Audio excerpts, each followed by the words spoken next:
Hello. Hello, good evening to all. Now I'm going for evening ride. And today I will do the ride lap by lap inside the IIT Jodhpur campus. And it's really a lovely evening.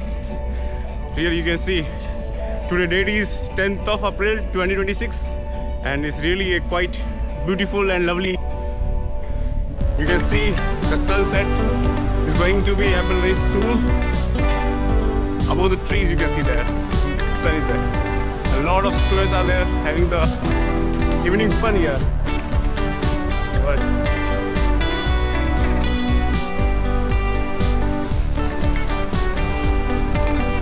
you can see a lot of guys having the evening ride here already. And my friend Arjun is there. Hello Arjun, how are you? Good.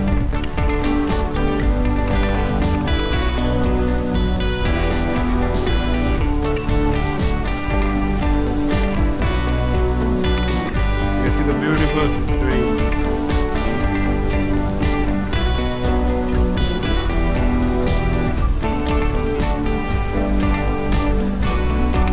Quite a lovely evening.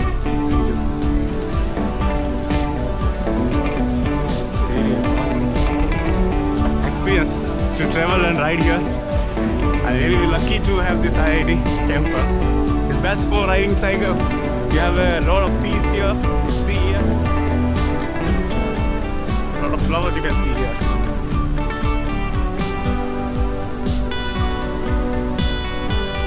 All the flowers are beautiful flowers.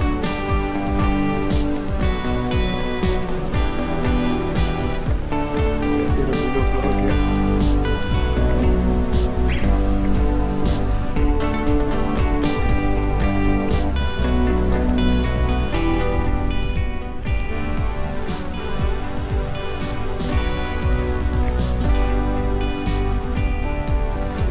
Evening at you can see the sun around the trees, behind the trees.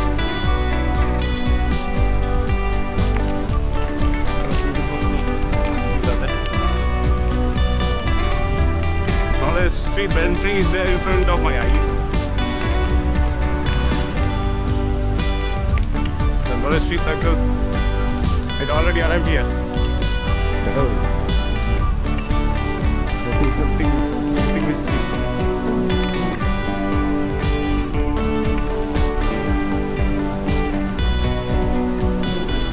really the peaceful evening at IIT Jodhpur.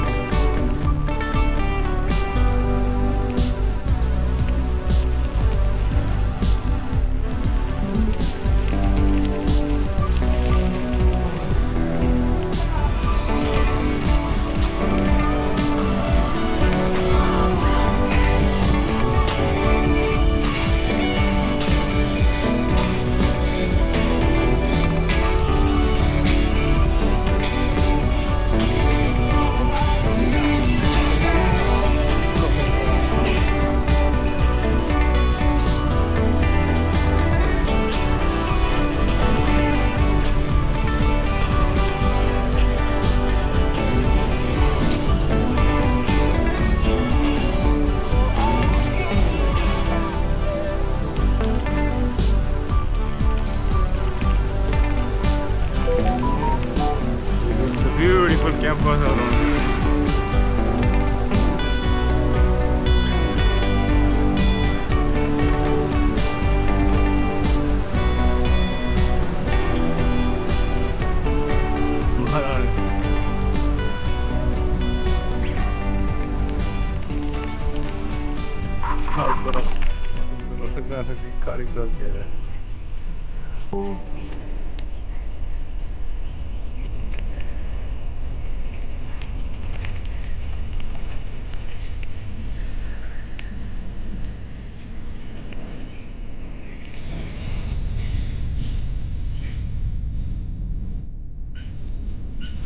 Vegetables, something urgent.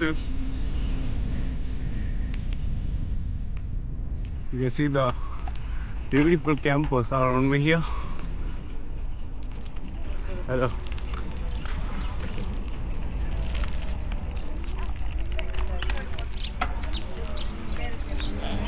I have to stop here because of some reason. I have some work. You can see a lot of children playing there. Lovely children, sweet children of IIT Jodhpur. I think they are children of staff members. Very looking good, really a good evening. You can see trees, green trees here. A lot of these are also guest houses. Okay.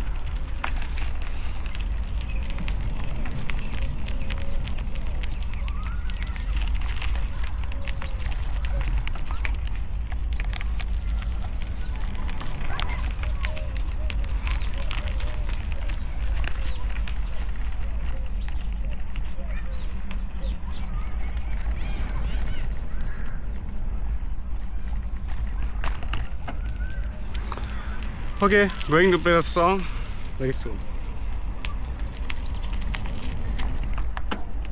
Pretty sure.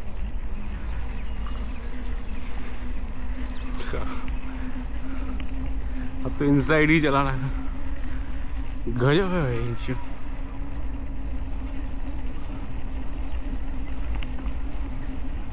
अरे यार इतना तगड़ा व्यक्ति कौन? Something is going there. Yeah.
Really amazing campus of IIT.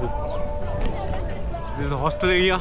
All the hostels and hostel students are there at evening.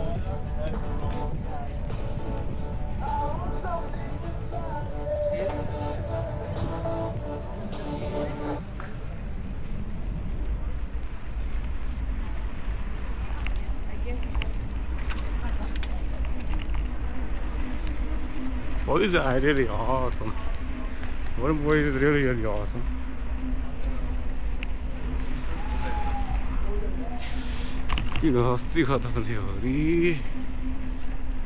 Something is issue in the vibes.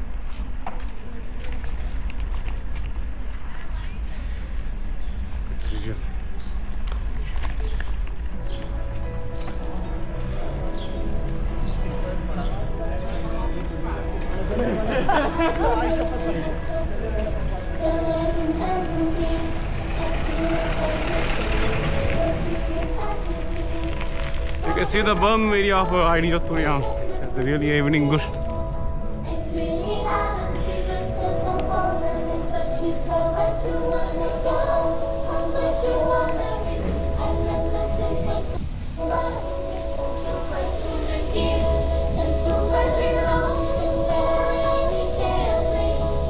Something not a chance to somebody.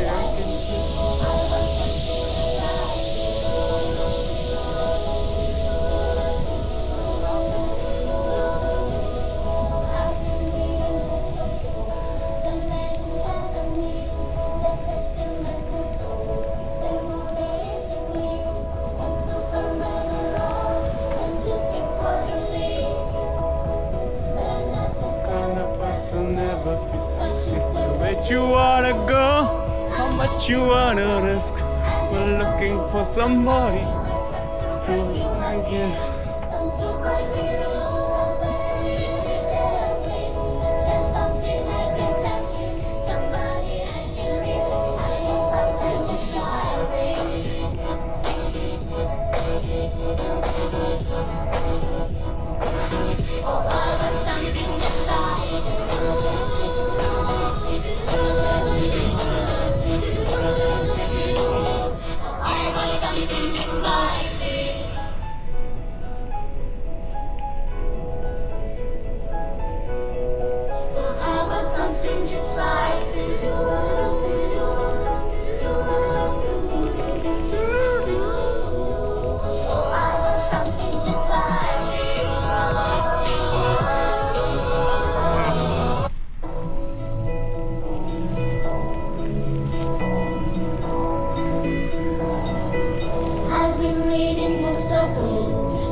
really a good experience. I want something just like this.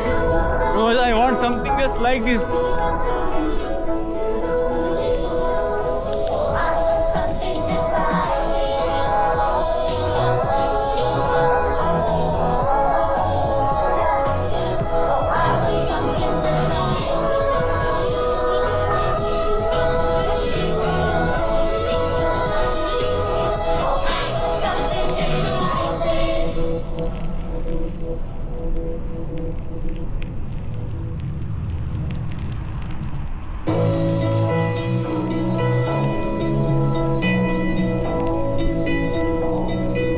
I've been reading books of old, the legends and the myths. Achilles and his gold, Hercules and his gifts, Spider-Man's control, and Batman with his speed. And really, I don't see myself that boundaries, but you said where you wanna go, how much you wanna risk. I'm not looking for somebody with some superhuman gifts, some superhero. Fairy tale, just something I can touch, somebody I can kiss. I want something that's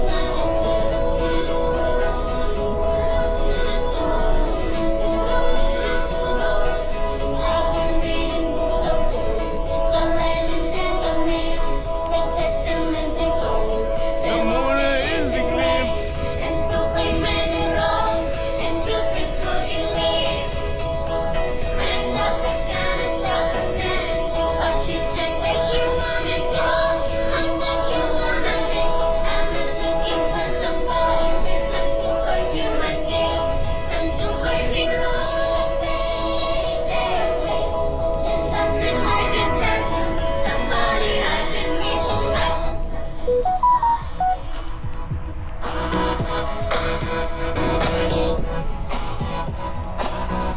I was something just like I was something just like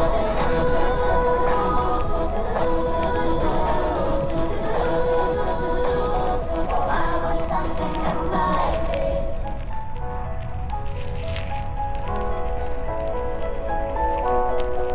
I was something just like I was something just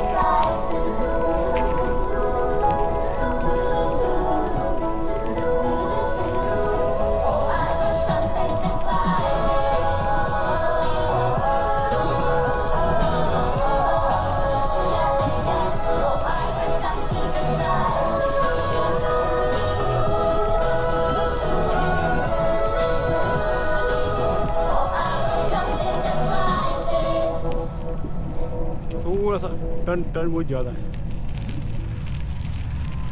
तो थोड़ा सा bike से turn करके पहले को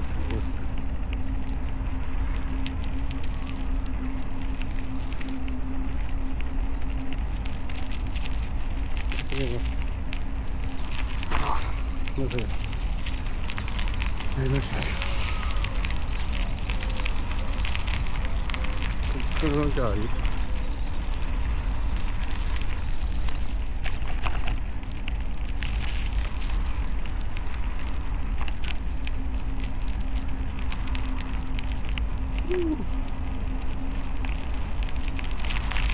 बुझो, मैं इसको सही से लगाना ही पड़ेगा।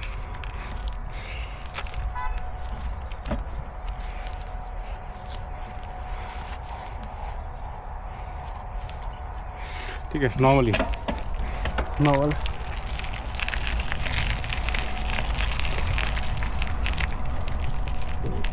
ब्रेक गया।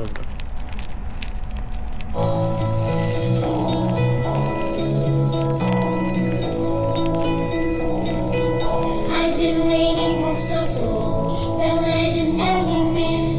Achilles and his gold, Hercules and his gifts, Spider-Man's control, and Batman with his fists.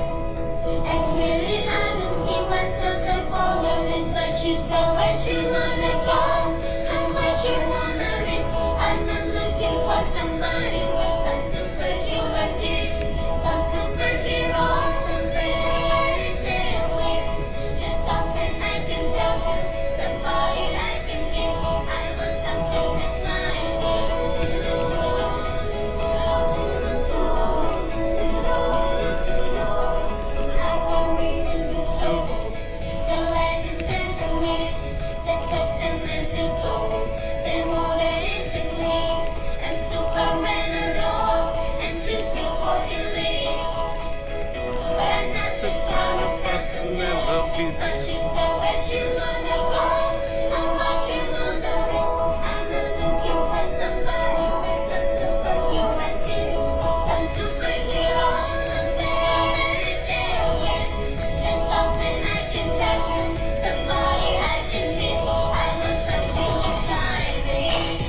amazing, right? Yeah.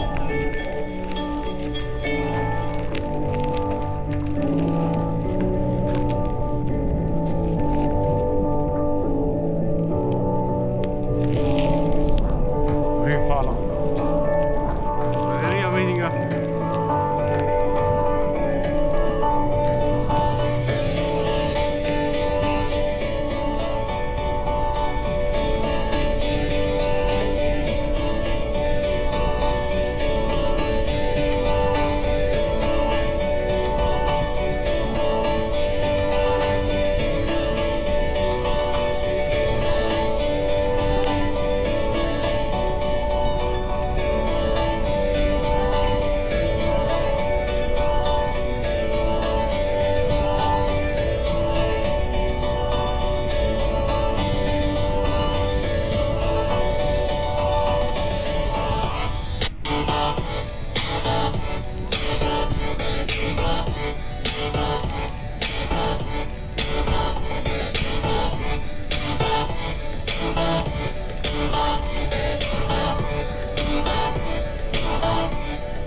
Speed.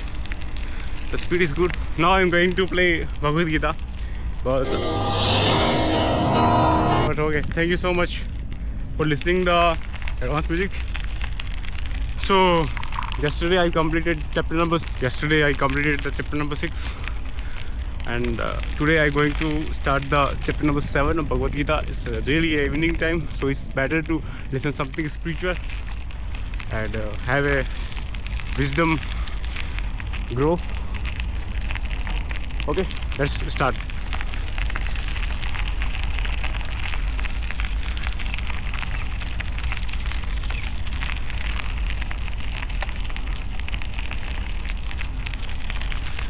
Okay.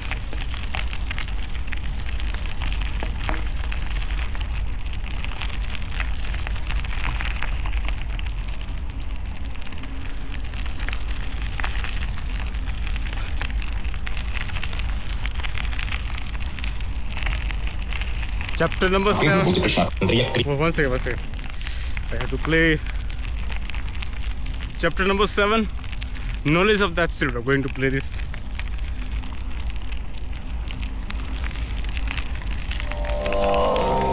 Chapter 7. Knowledge of the Absolute. Text 1. Shri Bhagavanuvacha Maya Saktamana Partha Yogam Yunjanmadashrayah Asamshayam Samagram Mam Yatha Jasyati Tachruno. Translation. The Supreme Personality of Godhead said, "Now hear, O son of Pratha, how by practicing yoga in full consciousness of me, with mind attached to me, you can know me in full, free from doubt." Purport. In this 7th chapter of Bhagavad Gita, the nature of Krishna consciousness is fully described. Krishna is full in all opulences, and how he manifests such opulences is described herein. Also, 4 kinds of fortunate people who become attached to Krishna and 4 kinds of unfortunate people who never take to Krishna are described in this chapter. In the first 6 chapters of Bhagavad Gita, the living entity has been described as non-material spirit soul, capable of elevating himself to self-realization by different types of yogas. At the end of the 6th chapter, it has been clearly stated that the steady concentration of the mind upon Krishna, or in other words, Krishna consciousness, is the highest form of all yoga. By concentrating one's mind upon Krishna, one is able to know the absolute truth completely, but not otherwise. Impersonal Brahmajyoti, or localized Paramatma realization, is not perfect knowledge of the absolute truth, because it is partial. Full and scientific knowledge is Krishna, and everything is revealed to the person in Krishna consciousness. In complete Krishna consciousness, one knows that Krishna is ultimate knowledge beyond any doubts. Different types of yoga are only stepping stones on the path of Krishna consciousness. One who takes directly to Krishna consciousness automatically knows about Brahmajyoti and Paramatma in full. By practice of Krishna consciousness, yoga, one can know everything in full, namely the absolute truth, the living entities, the material nature, and their manifestations with paraphernalia. One should therefore begin yoga practice as directed in the last verse of the 6th chapter. Concentration of the mind upon Krishna, the Supreme, is made possible by prescribed devotional service in 9 different forms, of which Shravanam is the first and most important. The Lord therefore says to Arjuna, "Tachrunu," or hear from me. No one can be a greater authority than Krishna, and therefore, by hearing from him, one receives the greatest opportunity to become a perfectly Krishna conscious person. One has therefore to learn from Krishna directly, or from a pure devotee of Krishna, and not from a non-devotee upstart popped up with academic education. In the Srimad Bhagavatam, this process of understanding Krishna, the Supreme Personality of Godhead, the absolute truth, is described in the 2nd chapter of the 1st canto as follows. Shrinvatam Swagata Krishnaha Punyashravana Kirtanaha Pradyantasthoksya Bhadrani Vidunoti Suhritsatam Nashtaprayeshva Bhadreshu Nityam Bhagavata Sevaya Bhagavatchittamashloke Bhaktirbhavati Naishthiki Tadarajastamo Bhavaha Kamalobhadayashtaye Cheta Etairanavibdham Sthitam Sattve Prasidati Evam Prasanna Manaso Bhagavad Bhakti Yogataha Bhagavad Tattva Vijnanam Muktasangasya Jayate Vidyate Hridayakram Tishchityante Sarvasamshayaha Kshiyante Chasya Karmani Drishta Evatmanishvare. To hear about Krishna from Vedic literatures or to hear from him directly through the Bhagavad Gita is itself righteous activity, and for one who hears about Krishna, Lord Krishna, who's dwelling in everyone's heart, acts as a best of wishing friend and purifies the devotee who constantly engages in hearing of him. In this way, a devotee naturally develops his dormant transcendental knowledge. As he hears more about Krishna from the Bhagavatam and from the devotees, he becomes fixed in the devotional service of the Lord. By development of devotional service, one becomes free from the modes of passion and ignorance, and thus material lusts and avarice are diminished. When these impurities are wiped away, the candidate remains steady in his position of pure goodness, becomes enlivened by devotional service, and understands the science of God perfectly.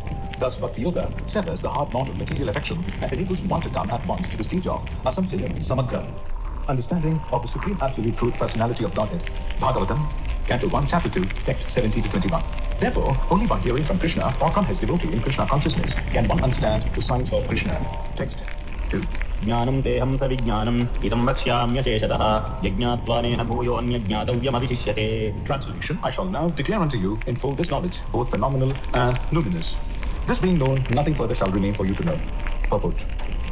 Complete knowledge includes knowledge of the phenomenal world, the spirit behind it, and the source of both of them. This is transcendental knowledge. The Lord wants to explain the above-mentioned system of knowledge because Arjuna is Krishna's confidential devotee and friend. In the beginning of the 4th chapter, this explanation was given by the Lord, and it is again confirmed here. Complete knowledge can be achieved only by the devotee of the Lord, in disciplic succession directly from the Lord. Therefore, one should be intelligent enough to know the source of all knowledge, who is the cause of all causes, and the only object for meditation in all types of yoga practice. When the cause of all causes becomes known, then everything knowable becomes known, and nothing remains unknown. The Vedas, Mundaka Upanishad, Chapter 1, Text 3 say, Kasminu bhagavo vignate sarvamidam vignatam bhavatiti. Text 3. Vignatam bhavati. Manushyanam sahasreshu kaschid yatati siddhaye yatatāmapi siddhānām kaschinmāṃ vetti tattvataha. Translation. Out of many thousands among men, one may endeavor for perfection, and of those who have achieved perfection, hardly one knows the truth. Purport. There are various grades of men, and out of many thousands, one may be sufficiently invested in transcendental realization to try to know what is the self, what is the body, and what is the absolute truth. Generally, mankind is simply engaged in the animal propensities, namely eating, sleeping, defending, and mating, and hardly anyone is interested in transcendental knowledge. The first 6 chapters of the Gita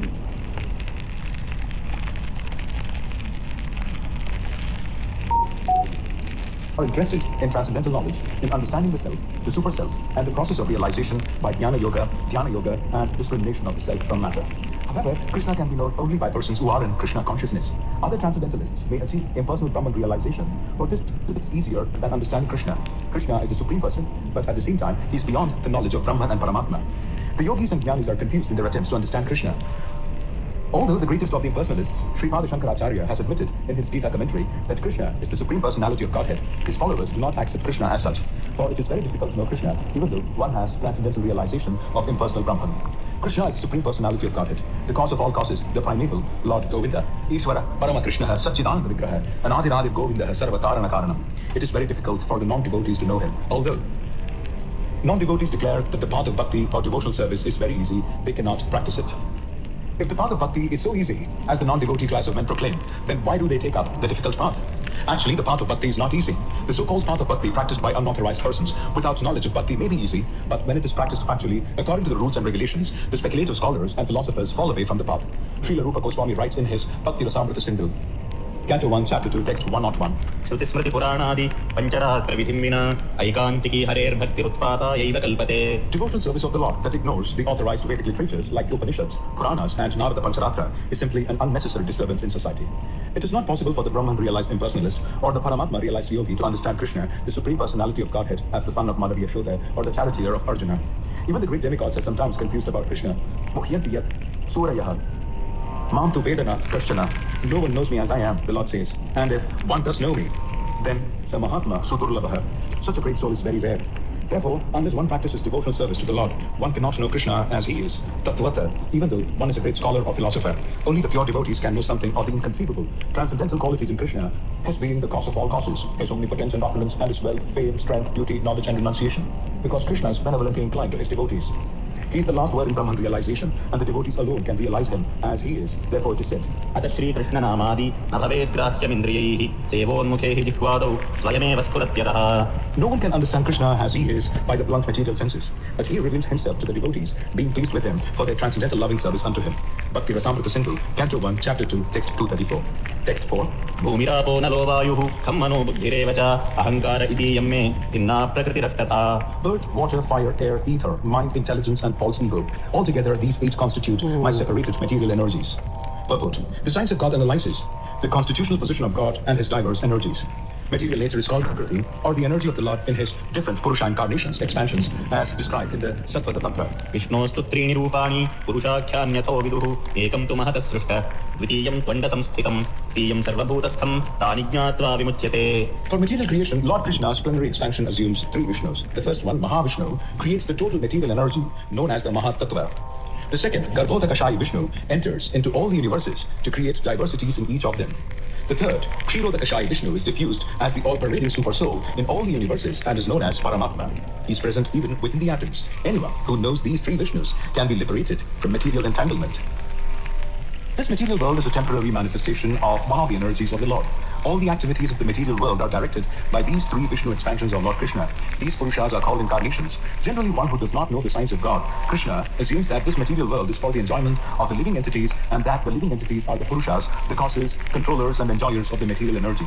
According to Bhagavad Gita, this atheistic conclusion is false. In the verse under discussion, it is stated that Krishna is the original cause of the material manifestation. Srimad Bhagavatam also confirms this. The ingredients of the material manifestation are separated energies of the Lord. Even the Brahma Jyoti, which is the ultimate goal of the impersonalists, is a spiritual energy manifested in the spiritual sky. There are no spiritual diversities in the Brahma Jyoti as there are in the Vaikuntha Lokas, and the impersonalist accepts this Brahma Jyoti as the ultimate eternal goal.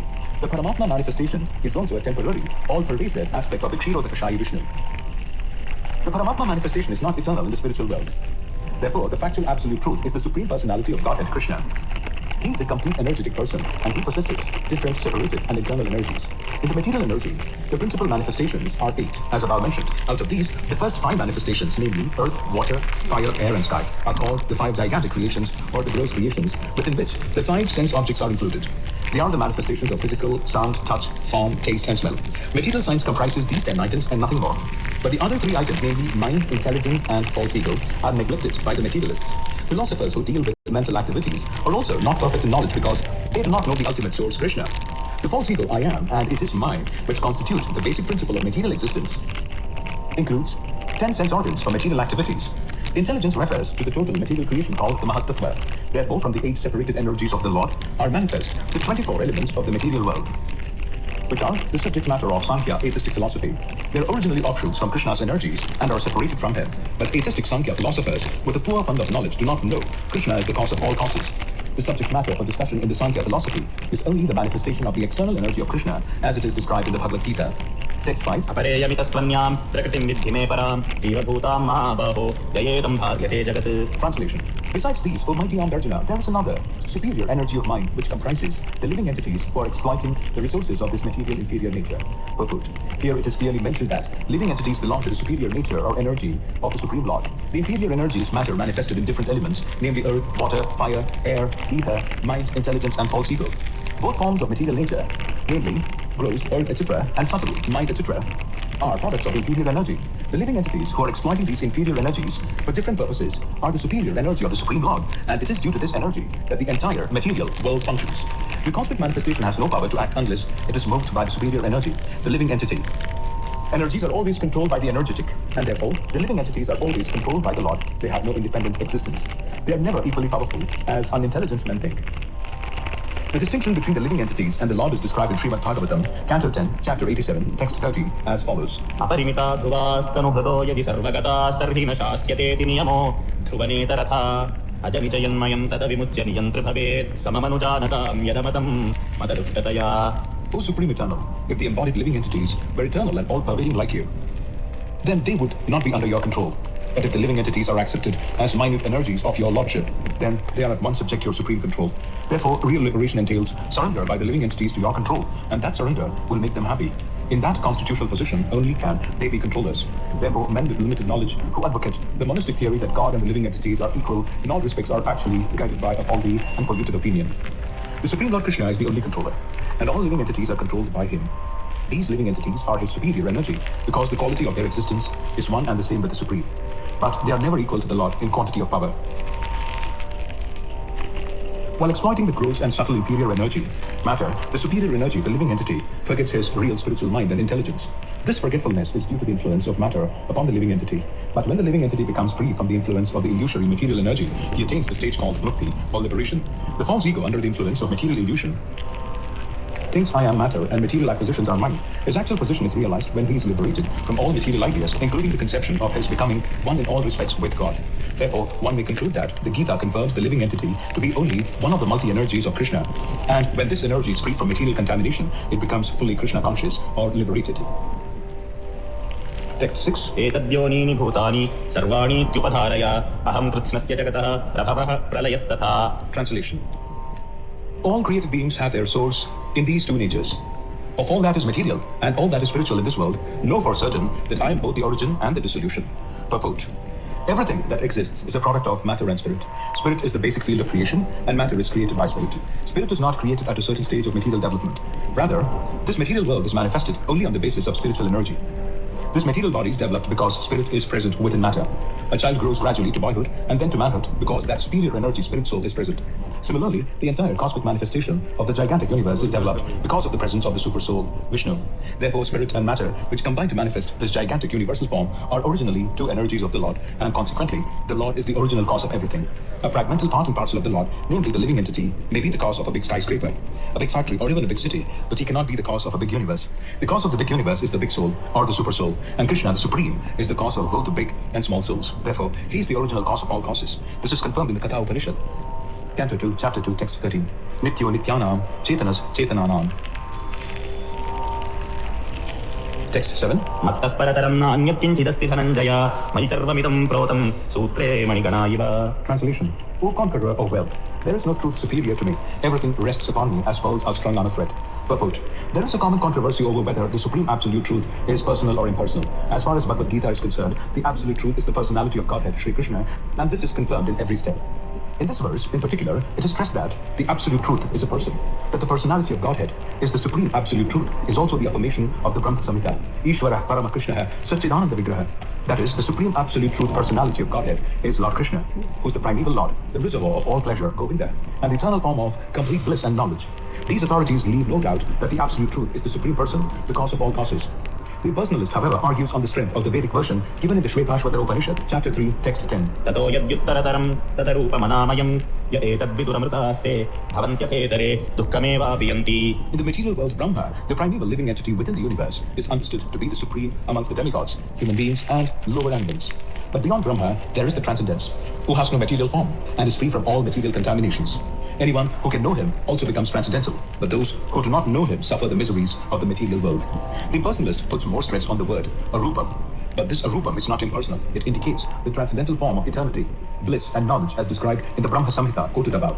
Other verses in the Shvetashvatara Upanishad, chapter 3, text 8-9, substantiate this as follows. वेदाहमेतं पुरुषं महान्तमादित्यवर्णं तमसः परस्तात् तमेव विद्वानति मृत्युमेति नान्यः पन्था विद्यते यनाय यस्मात् परं न परमस्ति किञ्चित् यस्मान्नाणीयो नोऽध्यायोऽस्ति किञ्चित् वृक्ष इव स्तब्धो दिवि तिष्ठत्येकस्तेनेदं पूर्णं पुरुषेण सर्वम्. I know that Supreme Personality of Godhead, who is transcendental to all material conceptions of darkness. Only he who knows him can transcend the bonds of birth and death. There is no way for liberation other than this knowledge of that Supreme Person.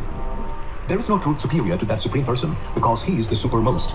He is smaller than the smallest and he is greater than the greatest. He is situated as a silent tree and he illumines the transcendental sky. And as a tree spreads its roots, he spreads his extensive energies. From these verses, one concludes that the Supreme Absolute Truth is the Supreme Personality of Godhead, who is all-pervading by his multi-energies, both material and spiritual. Text 8. रसोऽहमप्सु Kaunteya प्रभास्मि शशिसूर्ययोः प्रणवः सर्ववेदेषु शब्दखे पौरुषं नृषु. Translation. O son of Kurku, I am the taste of water, the light of the sun and the moon, and the syllable Om in the Vedic mantras. I am the sound in ether and ability in man. Purport. This verse explains how the Lord is all-pervasive by his diverse material and spiritual energies. The Supreme Lord can be preliminarily perceived by his different energies, and in this way he is realized impersonally. As the demigod in the sun is a person, and is perceived by his all-pervading energy, the sunshine, so the Lord, although in his eternal abode, is perceived by his all-pervading diffusive energies. The taste of water is the active principle of water. No one likes to drink sea water, because the pure taste of water is mixed with salt. Attraction for water depends on the purity of the taste, and this pure taste is one of the energies of the Lord. The personalist perceives the presence of the Lord in water by its taste. And the personalist also glorifies the Lord for his kindly supplying tasty water to quench man's thirst. That is the way of perceiving the Supreme. Practically speaking, there is no conflict between personalism and impersonalism. One who knows God knows that the impersonal conception and personal conception are simultaneously present in everything, and that there is no contradiction. Therefore, Lord Chaitanya established his sublime doctrine, Achintya Bheda and Abheda Tattva, simultaneous oneness and difference. The light of the sun and the moon is also originally emanating from the Brahma Jyoti, which is the impersonal effulgence of the Lord. And Pranava, or the Omkara transcendental sound, in the beginning of every Vedic hymn, addresses the Supreme Lord.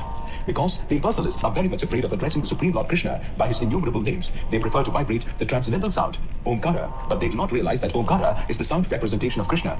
The jurisdiction of Krishna consciousness extends everywhere, and one who knows Krishna consciousness is blessed. Those who do not know Krishna are an illusion, and so knowledge of Krishna is liberation, and ignorance of him is bondage. Text 29. पुण्योगन्तः पृथिव्यां च तेजश्चास्मि विभावसौ जीवनं सर्वभूतेषु तपश्चास्मि तपस्विषु. Translation. I am the original fragrance of the earth, and I am the heat and fire. I am the life of all that lives, and I am the penances of all ascetics. Purport. Punya means that which is not decomposed. Punya is original. Everything in the material world has a certain flavor or fragrance, as the flavor and fragrance in a flower, or in the earth, in water, in fire, in air, etc. The uncontaminated flavor, the original flavor, which permeates everything is Krishna. Similarly, everything has a particular original taste, and this taste can be changed by the mixture of chemicals. So everything original has some smell.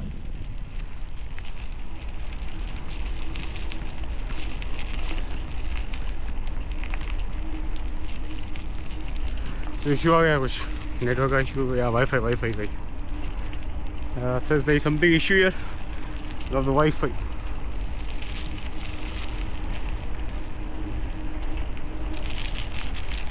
Amazing.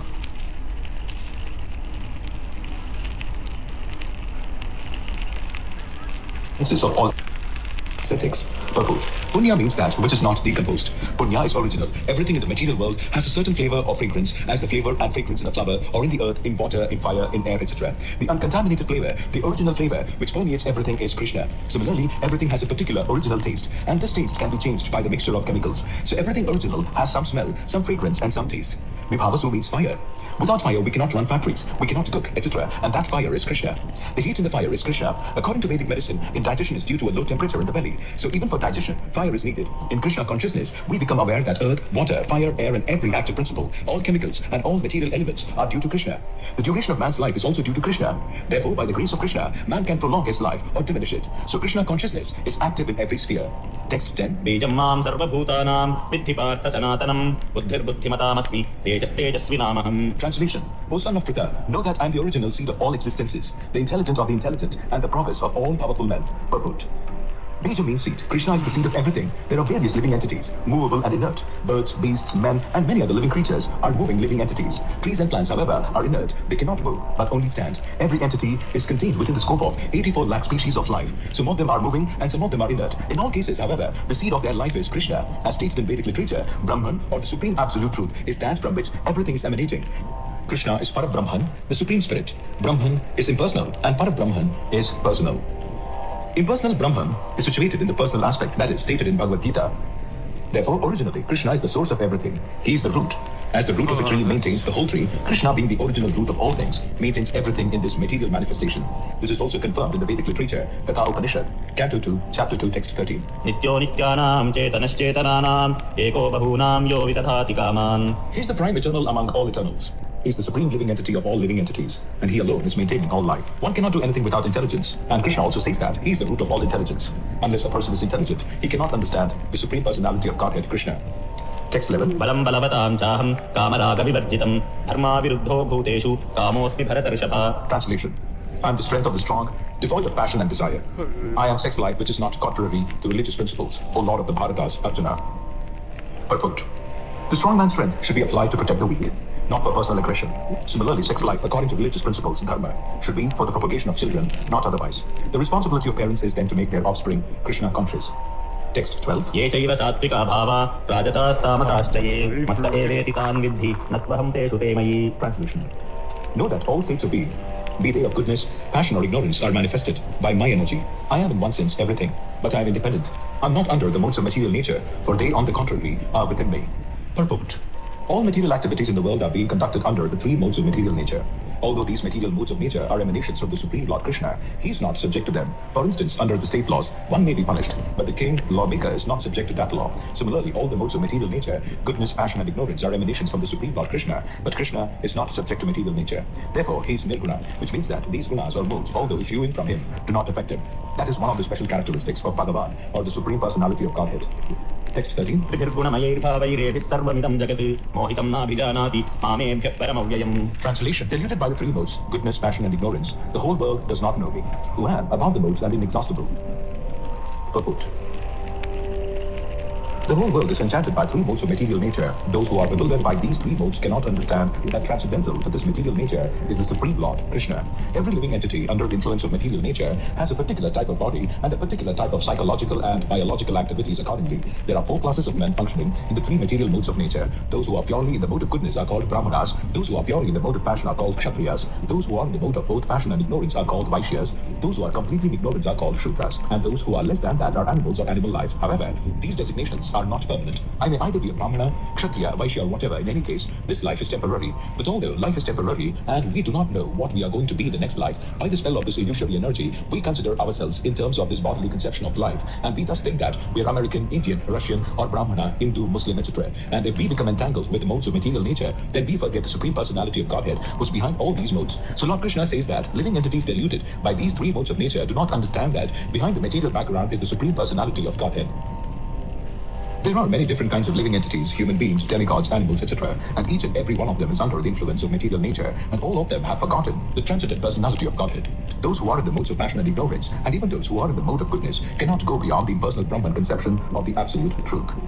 They are bewildered before the Supreme Lord in his personal feature, which possess all beauty, opulence, knowledge, strength, fame, and renunciation. When even those who are in goodness cannot understand, what hope is there for those in passion and ignorance? Krishna consciousness is transcendental to all these three modes of material nature, and those who are truly established in Krishna consciousness are actually liberated.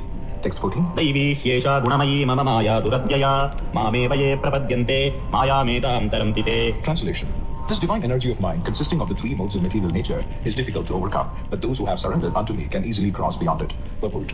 The Supreme Personality of Godhead has innumerable energies, and all these energies are divine. Although the living entities are part of his energies, and are therefore divine, due to contact with material energy, their original superior power is covered. Being thus covered by material energy, one cannot possibly overcome its influence. As previously stated, both the material and spiritual natures, being emanations from the Supreme Personality of Godhead, are eternal. The living entities belong to the eternal superior nature of the Lord, but due to contamination by the inferior nature, matter, their illusion is also eternal. The conditioned soul is therefore called Nitya Bhakta, or eternally conditioned. No one can trace out the history of his becoming conditioned at a certain date in material history. Consequently, his release from the clutches of material nature is very difficult, even though that material nature is an inferior energy. Because material energy is ultimately conducted by the Supreme Will, which the living entity cannot overcome. Inferior material nature is defined herein as divine nature due to its divine connection and movement by the divine will. Being conducted by divine will, material nature, although inferior, acts so wonderfully in the construction and destruction of the cosmic manifestation. The Vedas confirm this as follows. Mayam tu prakritim vidyan, Mayinam tu Maheshwaram. Although Maya, illusion, is false or temporary, the background of Maya is the Supreme Magician, the personality of Godhead, who is Maheshwara, the Supreme Controller. Shvetashvata Upanishad, Chapter 4, Text 10. Another meaning of guna is rope. It is to be understood that the conditioned soul is tightly tied by the ropes of illusion. A man bound by the hands and feet cannot free himself. He must be helped by a person who is unbound. Because the bound cannot help the bound, the rescuer must be liberated. Therefore, only Lord Krishna, or his bona fide representative, the spiritual master, can release the conditioned soul. Without such superior help, one cannot be freed from the bondage of material nature. Devotional service or Krishna consciousness can help one gain such release. Krishna, being the Lord of illusory energy, can order this insurmountable energy to release the conditioned soul. He orders this release out of his costless mercy on the surrendered soul, and out of his paternal affection for the living entity, who is originally a beloved son of the Lord. Therefore, surrender unto the lotus feet of the Lord is the only means to get free from the clutches of the stringent material nature. The word Mam Eva are also significant. Mam means unto Krishna, Vishnu only, and not Brahma or Shiva. Although Brahma and Shiva are greatly elevated and are almost on the level of Vishnu, it is not possible for such incarnations of Rajoguna passion and Tamoguna ignorance to release the conditioned soul from the clutches of Maya.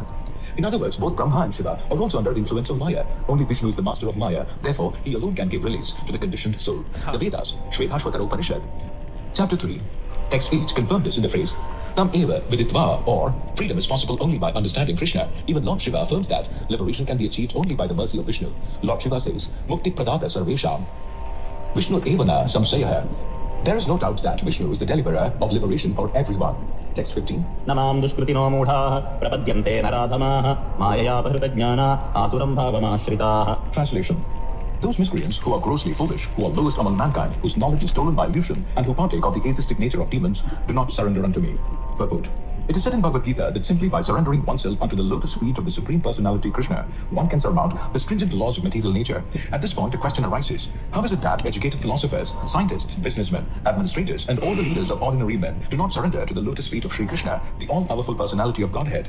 Mukti, or liberation from the loss of material nature, is sought by the leaders of mankind in different ways and with great plans and perseverance for a great many years and births. But if that liberation is possible by simply surrendering unto the lotus feet of the Supreme Personality of Godhead, then why don't these intelligent and hardworking leaders adopt this simple method? The Gita answers this question very frankly. Those really learned leaders of society like Brahma, Shiva, Kapila, the Kumaras, Manu, Vyasa, Devala, Asita, Janaka, Prahalada, Bali, and later on, Madhvacharya, Ramanujacharya, Sri Chaitanya, and many others who are faithful philosophers, politicians, educators, scientists, etc., surrender to the lotus feet of the Supreme Person, the all-powerful authority. Those who are not actually philosophers, scientists, educators, administrators, etc., but who pose themselves as such for material gain, do not accept the plan or path of the Supreme Lord. They have no idea of God. They simply manufacture their own worldly plans and consequently complicate the problems of material existence in their vain attempts to solve them. Because material energy, nature, is so powerful, it can resist the unauthorized plans of the atheists and baffle the knowledge. One second. Hello, good evening. मैं बाहर टहल रहा था, फिर खाना खाऊंगा अभी जाके. हाँ, आ गया था.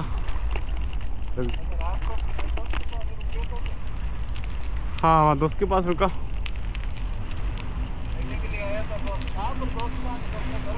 उधर ही है वो MBM जो कॉलेज है उसके पास, MBM का स्टूडेंट है। हाँ हाँ हाँ, ऑटो मिल गया था वहाँ से। हाँ, ऑटो नहीं, वो खुद लेने आ गया था स्कूटी से। उसका स्कूटी है, साइकिल। हाँ, फिर वो बस से आ गया सुबह 8 बजे आ जाती। आ गया 9 बजे, नाश्ता वास्ता कर लिया। ठीक है ना। फिर आज वही है अपना M.Tech का प्रेजेंटेशन वगैरह और रिपोर्ट वगैरह तैयार कर रहे, थीसिस वगैरह हुआ है। फिर 16 तारीख को 16-17 तारीख को हो जाएगा। हाँ, उसके बाद वापस फिर कंपनीज का फिर रहेगा। अभी कुछ दिन कंपनीज का ब्रेक है अभी। हाँ, ब्रेक अभी कोई नहीं है। क्या देख रहे थे आप? हाँ, तो उसमें लिखा ना मिनिमम 2 ईयर्स। हाँ, तो मेरा 2 ईयर्स से ज़्यादा हो रहा है ना, बात वो है।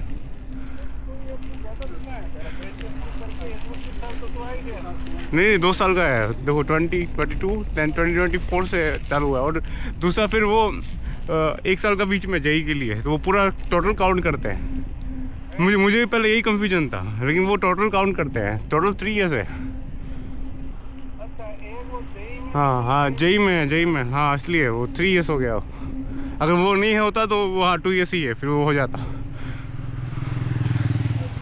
तो उसी रूल की वजह से, उसी एलिजिबिलिटी की क्राइटेरिया की वजह से मेरा वो थोड़ा अटका हुआ है। अदरवाइज वो क्राइटेरिया अगर वो चेंज करेंगे, वो मुझे बुला लेंगे वहाँ पर कंपनी में।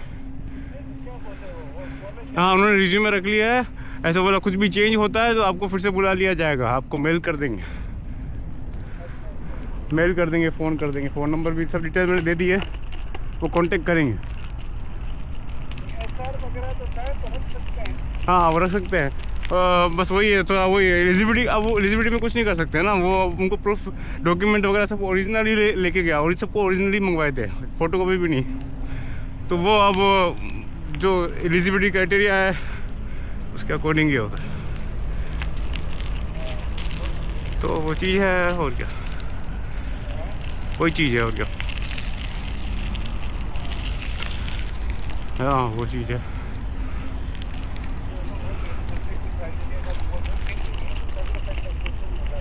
हाँ।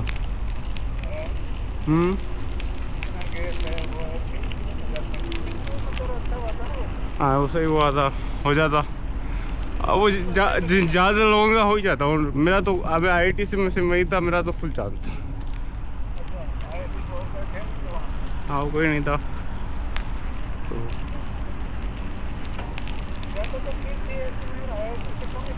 कभी जाते, लेकिन अच्छी कंपनी तो बढ़िया है। हाँ,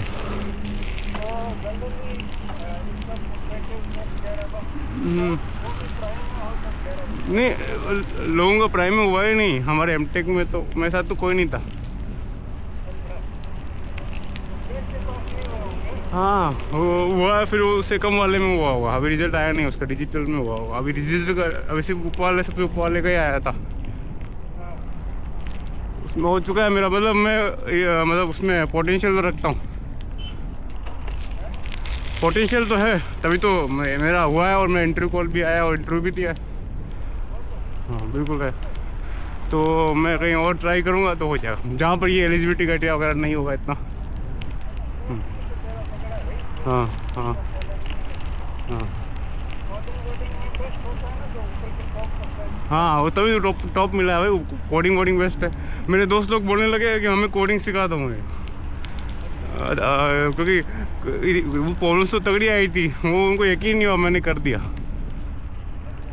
तो वो बोले हमें भी सिखाओ एक बार। हाँ, वो बुला सकते हैं बिल्कुल, मुझे तो लग भी रहा है वो। लेकिन वो देखेंगे, वो उस रूल को वे ऑफ करना पड़ेगा उनको। वो जो रूल है ना 2 ईयर्स का, वो अगर वो वे ऑफ होता है। हाँ हाँ हाँ वो बातचीत करेंगे, वही तो बात है। हाँ। वो बुला सकते हैं बिल्कुल। तो वो उसको हटा के बुला लेंगे। हाँ तब तक कहीं और मैं करता हूँ, फिर ट्राई करता हूँ। भाई ये MTV वगैरह हो जाने तो फिर मैं और कई जगह ट्राई करूँगा, इंटरव्यू कर दूँगा। हाँ हाँ हाँ, इस पर अच्छे से करते हैं। फिर ये होने के बाद फिर पूरा ही हो जाएगा एकेडमिक, तो फिर उसके बाद में हम प्लेसमेंट पर जाए। लास्ट तक चलता है प्लेसमेंट, कॉन्वोकेशन तक चलता है, जुलाई तक, जून जुलाई। हाँ ऑफ कैंपस भी भरूँगा। हाँ हाँ, और प्रोजेक्ट बनाता हूँ और अच्छा करता हूँ रिज्यूमे। ठीक है, रिज्यूमे और अच्छा करते हैं। ठीक है, हाँ वो करते हैं। वो अभी फ्री होता हूँ, 16-17 तक बिजी हूँ, फ्री होता हूँ। ठीक है, हाँ ठीक है। वो 20 तारीख तक हो जाएगा, 20 से 23 तारीख, 23। हाँ हो गया, पूरा डिग्री हो गया। फिर रुक सकते हैं या जून तक रुक सकते हैं, यहाँ पर चलता रहेगा प्लेसमेंट वगैरह।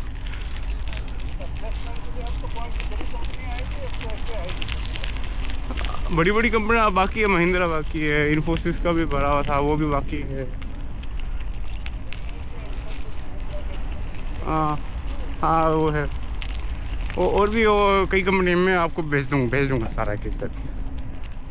कई कंपनीज तो हाँ हाँ वो दे दूँगा और सब हो जाएगा। हाँ सही है, वो सब हो जाएगा।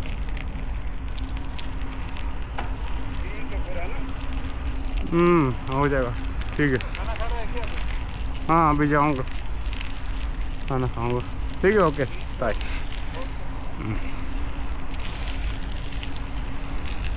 Thank you. Now starting the... The atheistic plan makers are described herein by the word dushkritinaya or miscreants. Kriti means one who has performed meritorious work. The atheist plan maker is sometimes very intelligent and meritorious also, because any gigantic plan, good or bad, must take intelligence to execute. But because the atheist's brain is improperly utilized in opposing the plan of the Supreme Lord, the atheistic plan maker is called dushkriti, which indicates that his intelligence and efforts are misdirected. In the Gita, it is clearly mentioned that material energy works fully under the direction of the Supreme Lord. It has no independent authority. It works as the shadow moves, in accordance with the movements of the object. But still, material energy is very powerful, and the atheist, due to his godless temperament, cannot know how it works, nor can he know the plan of the Supreme Lord. Under illusion and the modes of passion and ignorance, all his plans are baffled. As in the case of Hiranyakashipu and Ravana, whose plans were smashed to dust, although they were both materially learned as scientists, philosophers, administrators, and educators. These dushkritinas or miscreants are of 4 different patterns as outlined below. The Mudas are those who are grossly foolish, like hard-working beasts of burden. They want to enjoy the fruits of their labor by themselves, and so do not want to part with them for the Supreme. The typical example of the beast of burden is the ass. This humble beast is made to work very hard by his master. The ass does not really know for whom he works so hard day and night. He remains satisfied by filling his stomach with a bundle of grass, sleeping for a while under fear of being beaten by his master, and satisfying his sex appetite at the risk of being repeatedly kicked by the opposite party. The ass sings poetry and philosophy sometimes, but this brain sound only disturbs others. This is the position of the foolish fruited worker who does not know for whom he should work. He does not know that karma, action, is meant for yajna, sacrifice. Most often, those who work very hard day and night to clear the burden of self-created duties say that they have no time to hear of the immortality of the living being. To such mudas, material gains, which are destructible, are life's all in all, despite the fact that the mudas enjoy only a very small fraction of the fruit of labor. Sometimes they spend sleepless days and nights for fruited gain, and although they may have ulcers or indigestion, they are satisfied with practically no food. They are simply absorbed in working hard day and night for the benefit of illusory masters. Ignorant of their real master, the foolish workers waste their valuable time serving mammon. Unfortunately, they never surrender to the supreme master of all masters, nor do they take time to hear of him from the proper sources. The swine who eat the night soil do not care to accept sweetmeats made of sugar and ghee. Similarly, the foolish worker will untiringly continue to hear of the sense-enjoyable tidings of the flickering mundane world, but will have very little time to hear about the eternal living force that moves the material world. Another class of dushkriti or miscreant is called the Naradhama, or the lowest of mankind. Nara means human being, and Adhama means the lowest. Out of the 84 lakh different species of living beings, there are 4 lakh human species. Out of these, there are numerous lower forms of human life that are mostly uncivilized. The civilized human beings are those who have regulated principles of social, political, and religious life. Those who are socially and politically developed but who have no religious principles must be considered Naradhamas. Nor is religion without God religion, because the purpose of following religious principles is to know the supreme truth and man's relation with him. In the Gita, the personality of Godhead clearly states that there is no authority above him and that he is the supreme truth. The civilized form of human life is meant for man's reviving the lost consciousness of his eternal relation with the supreme truth, the personality of Godhead, Sri Krishna, who is all-powerful. Whoever loses this chance is classified as Anaradhama.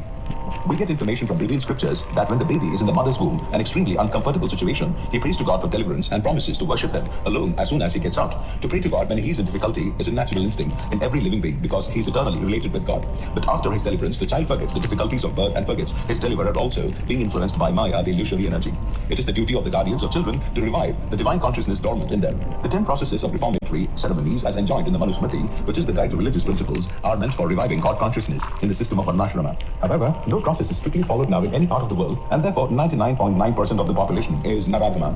When the whole population becomes Naradhama, naturally all their so-called education is made null and void by the all-powerful energy of physical nature. According to the standard of the Gita, a learned man is he who sees on equal terms the learned Brahmana, the dog, the cow, the elephant, and the dog-eater. That is the vision of a true devotee. Sri Nityananda Prabhu, who is the incarnation of Godhead as Divine Master, delivered the typical Naradhamas, the brothers Jagai and Madhai, and showed how the mercy of a real devotee is bestowed upon the lowest of mankind. So the Naradhama, who is condemned by the personality of Godhead, can again revive his spiritual consciousness only by the mercy of a devotee. Sri Chaitanya Mahaprabhu, in propagating the Bhagavata Dharma or activities of the devotees, has recommended that people submissively hear the message of the personality of Godhead. The essence of this message is Bhagavad Gita. The lowest among human beings can be delivered by this submissive hearing process only. But unfortunately, they even refuse to give an oral reception to these messages, and what to speak of surrendering to the will of the Supreme Lord. Naradhamas, or the lowest of mankind, will fully neglect the prime duty of the human being. The next class of Dushkriti is called Maya Yapahartha Jnana, or those persons whose erudite knowledge has been nullified by the influence of illusory material energy. They are mostly very learned fellows, great philosophers, poets, literati, scientists, etc. But the illusory energy misguides them, and therefore they disobey the Supreme Lord. There are a great number of Maya Yapahartha Jnana at the present moment, even amongst the scholars of the Bhagavad Gita. In the Gita, plain and simple language, it is stated that Sri Krishna is the Supreme Personality of Godhead. There is none equal to or greater than him. He is mentioned as the father of Brahma, the original father of all human beings. In fact, Sri Krishna is said to be not only the father of Brahma, but also the father of all species of life. He is the root of the impersonal Brahman, and Paramatma, the Supersoul. In every entity is his plenary portion.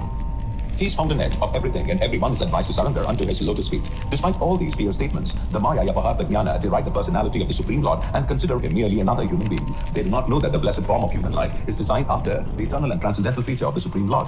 All the unauthorized interpretations of the Gita by the class of Maya Yapahartha Jnana outside the purview of the Parampara system are so many stumbling blocks on the path of spiritual understanding. The deluded interpreters do not surrender unto the lotus feet of Sri Krishna, nor do they teach others to follow this principle. The last class of Dushkriti is called Asuram Bhavam, Ashritaha, or those of demonic principles. This class is openly atheistic. Some of them argue that the Supreme Lord can never descend upon this material world, but they are unable to give any tangible reasons as to why not. There are others who make him subordinate to the impersonal feature. Although the opposite is declared in the Gita, envious of the Supreme Personality of Godhead, the atheist will present a number of illicit incarnations manufactured in the factory of his brain. Such persons, whose very principle of life is to decry the personality of Godhead, cannot surrender unto the lotus feet of Sri Krishna. Sri Yamunacharya Albangaru of South India said, "O my Lord, you are unknowable to persons involved with atheistic principles, despite your uncommon qualities, features, and activities, despite your personalities being confirmed by all the revealed scriptures in the quality of goodness, and despite your being acknowledged by the famous authorities, renowned for their depth of knowledge in the transcendental science and situated in the godly qualities. Therefore, grossly foolish persons, the lowest of mankind, the deluded speculators, and the professed atheists, as above mentioned, never surrender unto the lotus feet of the personality of Godhead, in spite of all scriptural and authoritative advice." Text 16. चतुर्विधा भजन्ते मां जनाः सुकृतिनोऽर्जुन आर्तो जिज्ञासुरर्थार्थी ज्ञानी च भरतर्षभा. Translation. O best among the Bharatas, O kinds of pious men, begin to render devotional service unto me, the distressed, the desirer of wealth, the inquisitive, and he who is searching for knowledge of the Absolute. Purport. Unlike the miscreants, there are adherents of the regulative principles of the scriptures, and they are called Sukritinaha, or those who obey the rules and regulations of scriptures, the moral and social laws, and are more or less devoted to the Supreme Lord. Out of these, there are 4 classes of men: those who are sometimes distressed, those who are in need of money, those who are sometimes inquisitive, and those who are sometimes searching after knowledge of the absolute truth. These persons come to the Supreme Lord for devotional service under different conditions. These are not pure devotees, because they have some aspiration to fulfill in exchange for devotional service. Pure devotional service is without aspiration and without desire for the material profit. The Bhakti Rasamrita Sindhu, Canto 1, Chapter 1, Text 11, defines pure devotion thus: अन्याभिलाषिता शून्यं ज्ञानकर्माद्यनावृतम् आनुकूल्येन कृष्णानुशीलनं भक्तिरुत्तमा. One should render transcendental loving service to the Supreme Lord Krishna favorably and without desire for material profit or gain through fruitive activities or philosophical speculation. That is called pure devotional service. When these 4 kinds of persons come to the Supreme Lord for devotional service and are completely purified by the association of a pure devotee, they also become pure devotees. As far as the miscreants are concerned, for them devotional service is very difficult because their lives are selfish, irregular, and without spiritual goals. But even some of them, by chance, when they come in contact with a pure devotee, also become pure devotees. Those who are always busy with fruitive activities come to the Lord in material distress, and at that time associate with pure devotees and become in their distress devotees of the Lord. Those who are simply frustrated also come sometimes to associate with the pure devotees and become inquisitive to know about God. Similarly, when the dry philosophers are frustrated in every field of knowledge, they sometimes want to learn of God, and they come to the Supreme Lord to render devotional service and thus transcend knowledge of the impersonal Brahman and the localized Paramatma and come to the personal conception of Godhead by the grace of the Supreme Lord or his pure devotee.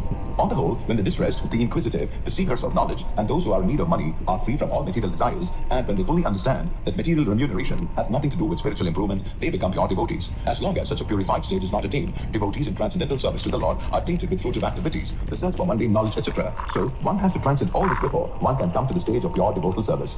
Text 17. तेषां ज्ञाने नित्ययुक्तः एकभक्तिर्विशिष्यते प्रियो हि ज्ञानिनोत्यर्थमहं स च मम प्रियः. Translation. Of these, the one who is in full knowledge and who is always engaged in pure devotional service is the best, for I am very dear to him and he is dear to me.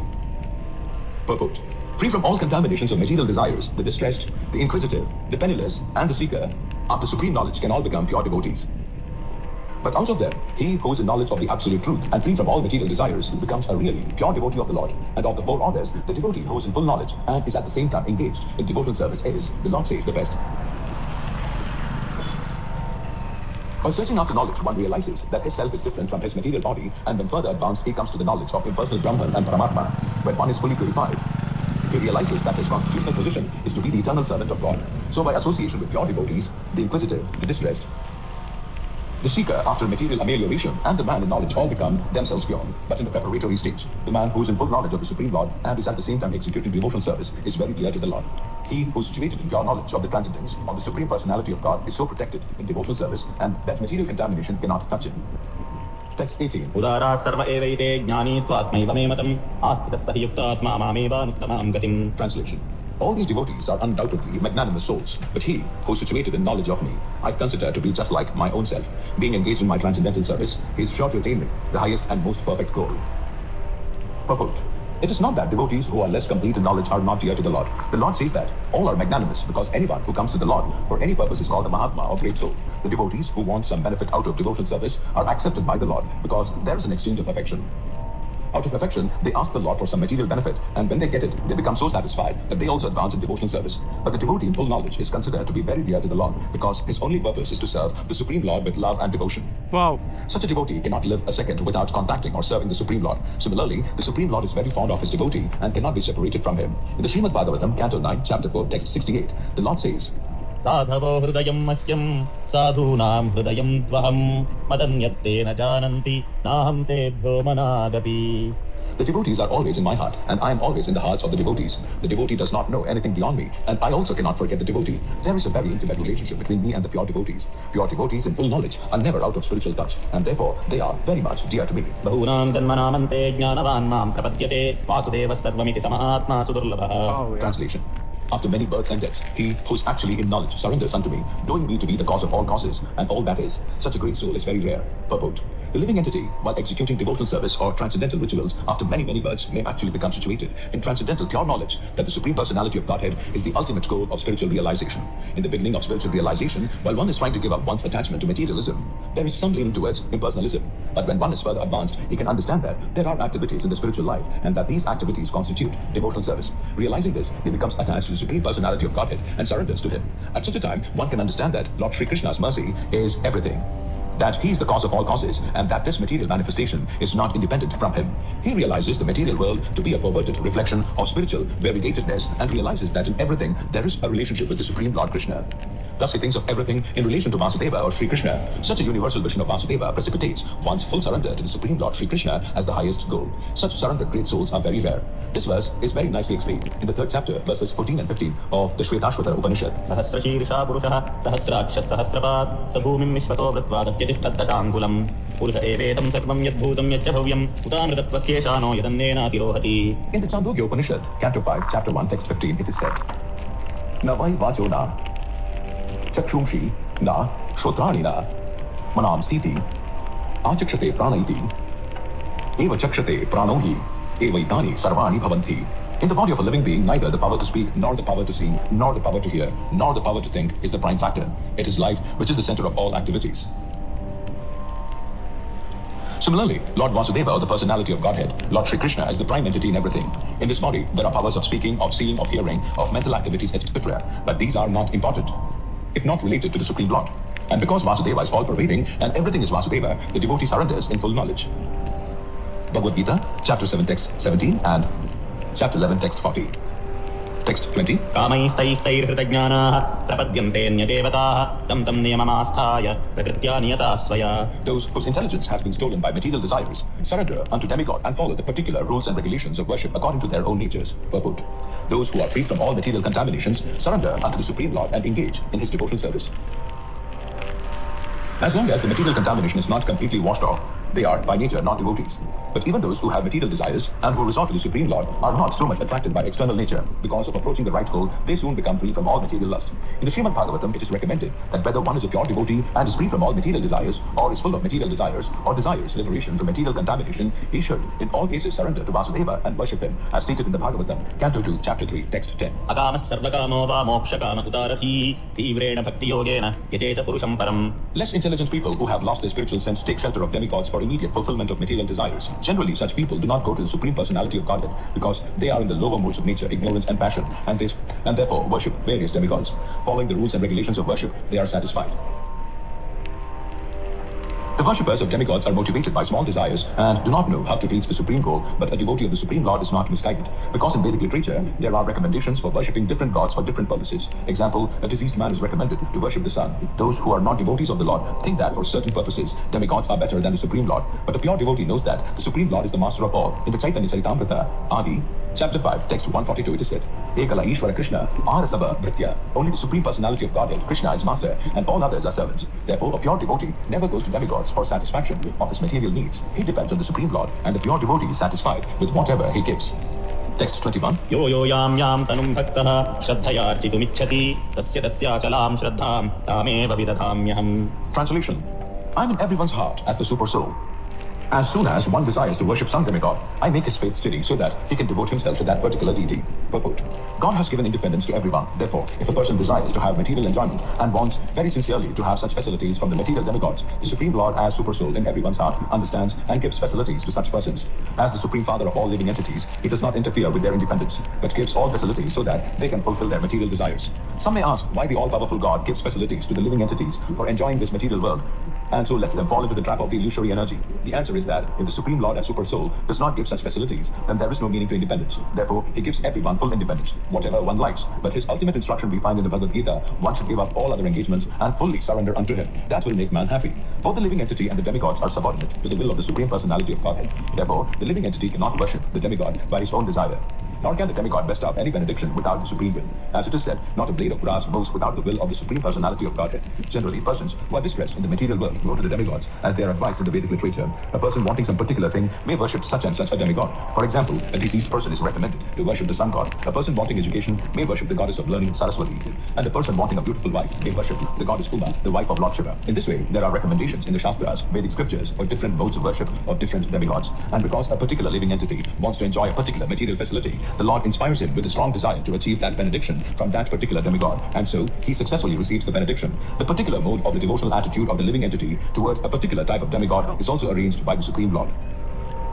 The demigods cannot infuse the living entities with such an affinity, but because he is the Supreme Lord, or is the Super Soul, who is present in the hearts of all living entities, Krishna gives impetus to man to worship certain demigods. The demigods are actually different parts of the universal body of the Supreme Lord. Therefore, they have no independence. In the Vedic literature, it is stated, the Supreme Personality of Godhead, as Super Soul, is also present within the heart of the demigod. Therefore, he arranges through the demigod to fulfill the desire of the living entity. But both the demigod and the living entity are dependent on the Supreme Will. They are not independent. सतया श्रद्धया युक्तस्तस्याराधनमीहते लभते च ततः कामान् मयैव विहितान् हितान्. Translation. Endowed with such a faith, One he second. endeavors to worship a particular demigod and obtains his desires. I have a call. But in actuality, 1 second. Okay, brother, what happened? I have a recording. Okay, thank you.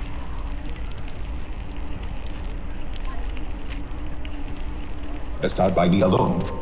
Purport. The demigods cannot award benedictions to their devotees without the permission of the Supreme Lord. The living entity may forget that everything is the property of the Supreme Lord, but the demigods do not forget. So the worship of demigods and achievement of desired results are due not to the demigods, but to the Supreme Personality of Godhead by arrangement. The less intelligent living entity does not know this, and therefore he foolishly goes to the demigods for some benefit. But the pure devotee, when in need of something, prays only to the Supreme Lord. Asking for material benefit, however, is not a sign of a pure devotee. A living entity goes to the demigods, usually because he is mad to fulfill his lust. This happens when something undue is desired by the living entity, and the Lord himself does not fulfill the desire. The Chaitanya Charitamrita, it is said that one who worships the Supreme Lord and at the same time desires material enjoyment is contradictory in his desires. Devotional service to the Supreme Lord and the worship of a demigod cannot be on the same platform, because worship of a demigod is material and devotional service to the Supreme Lord is completely spiritual.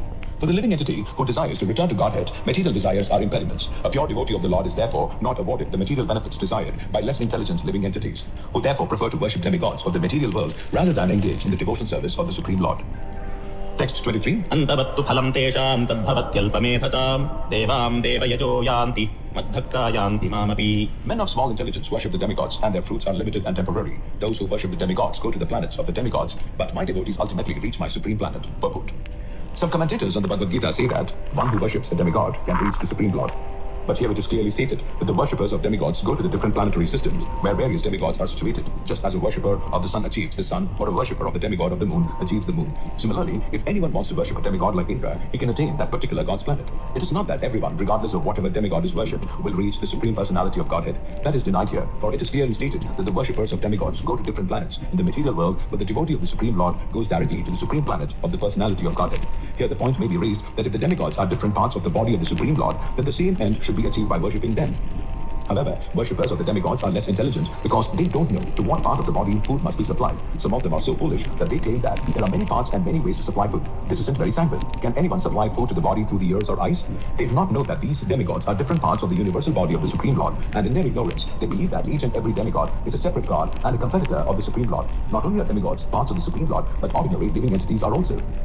In the Srimad Bhagavatam, it is stated that the Brahmanas are the head of the Supreme Lord, the Kshatriyas are his arms, the Vaishyas are his weights, the Shudras are his legs, and all serve different functions.